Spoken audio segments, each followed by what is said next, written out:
Now, effect of source inductance.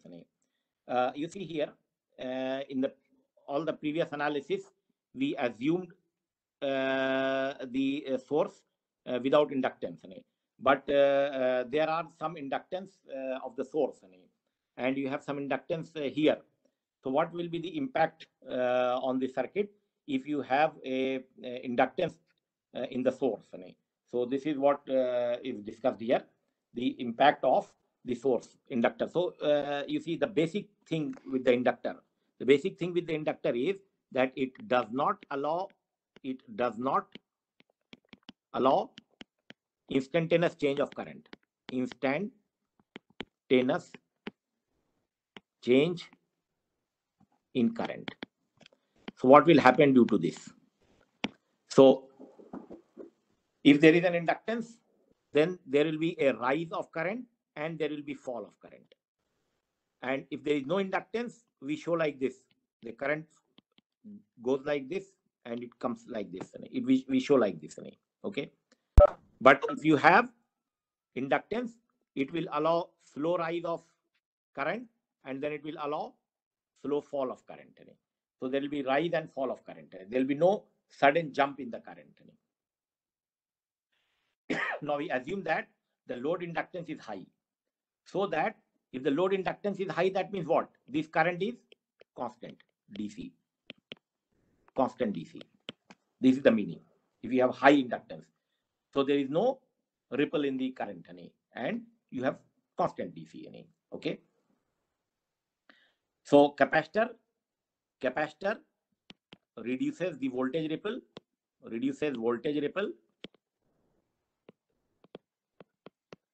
and inductor reduces current ripple. Okay. Now, when the source voltage is positive, diode D1 is on, but source current rises slowly. Now, the source current, the current that is coming from here, will rise slowly due to source inductance. Now, due to D2 must remain on to supply the load. Because you see, you have assumed that this current is constant. There has to be I0. Now, if you apply KCL at this point, then the source current plus the diode current should be equal to the DC current, the load current. If this current is not there, then the load current should be supplied from the diode.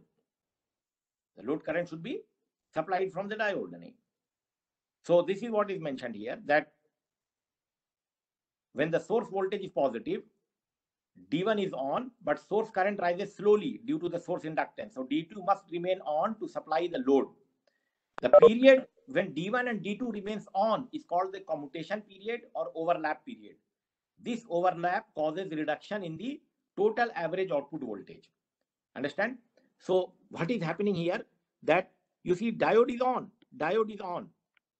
but it is not, the current has started building up. There is no sudden jump in the current, but the load needs current. So what is happening, that this diode will supply the current in that time. So that means both D1 and D2 both are on at the same time. This is happening. Why? Because of this inductor. So both D1 and D2 will turn on at some point.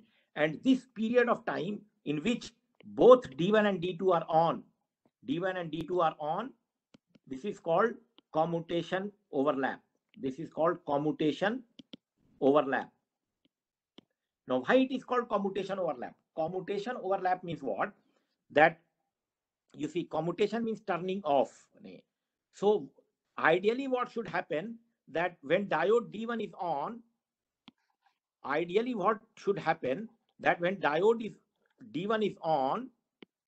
D1 is on, D2 should go off. And when D2 is on, D1 should go off. So this should ideally happen. You have seen that D1 works alone, D2 works alone. They should work independent. Like once this is off, then this will start working. When this is on, this will stop working. This should be the case. But due to the inductor in the source, what is happening? Current rising slowly. So since there is no current from the source side initially, so for some period, D1 and D2 both will remain on, and this time is called the commutation overlap.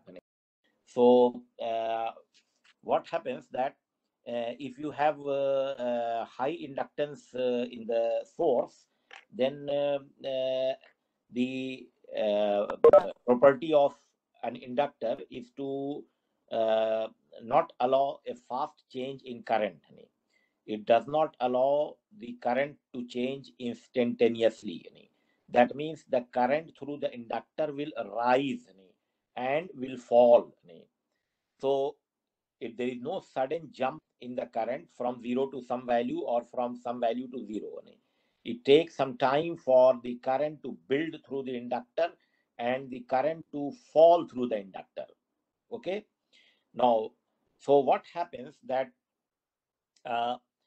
when the this diode is on, when the diode is on, the current is flowing through this diode and through the load, and when the negative cycle comes, the this diode D, which is the freewheeling diode, this gets forward biased because this polarity changes. So the current will not come through the main diode, but the current will only flow through the freewheeling diode. So the current flow through the freewheeling diode when the D2 is on, and the current flows through the main diode when D1 is on. So if there is no inductor, then what will happen that when D1 is on, D2 will off. D1 is on, D2 will remain off. When D2 is on, D1 will remain off. This will be the situation when you have no source inductor. But due to the source inductor, what happens that for a short duration of time, both D1 and D2 conducts. So both D1 and D2 conducts at simultaneously. And this period of conduction, a small period of conduction in which both D1 and D2 are on, that is called commutation overlap. Now, why it is called commutation? Because commutation means the turning off of any device. So D2, when it is going off, D1 should take on. And when the D1 is going off, D2 should start conducting, so that only one of them will